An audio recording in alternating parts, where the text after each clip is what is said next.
শপথ করিতেছি যে চ্যালেঞ্জ নিয়ে প্রথমবারই দেশের ক্রীড়াঙ্গনের সবচেয়ে বড় আসরের আয়োজন।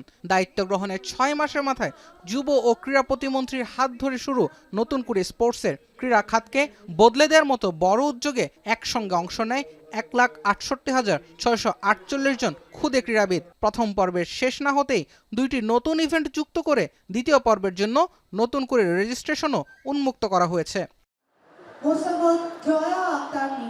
প্রতিভা অন্বেষণের এই মঞ্চ থেকে যারা জায়গা পেয়েছেন বিজয়ের পোডিয়ামে, তাদের নিয়েও বড় পরিকল্পনা রয়েছে মন্ত্রণালয়ের।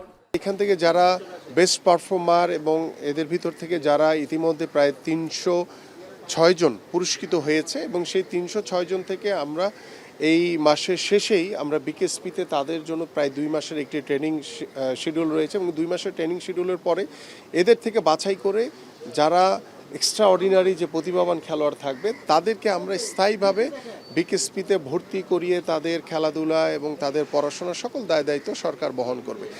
আমি ভরসা রাখি হিরন স্মার্ট ওয়াটার পিউরিফায়ারে। নতুন কুড়ির পাশাপাশি দেশের ইতিহাসে প্রথমবারের মতো খেলাধুলার আনুষ্ঠানিক স্বীকৃতি মিলেছে।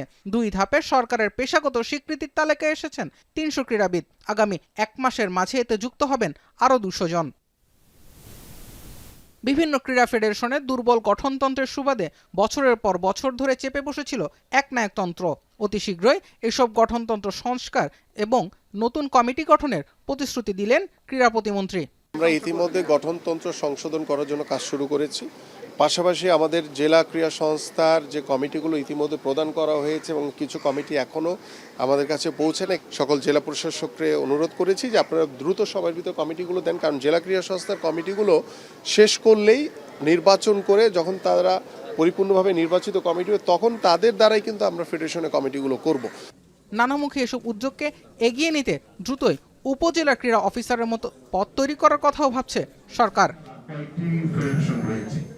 জুবায়ের আহমেদ, এখন, ঢাকা।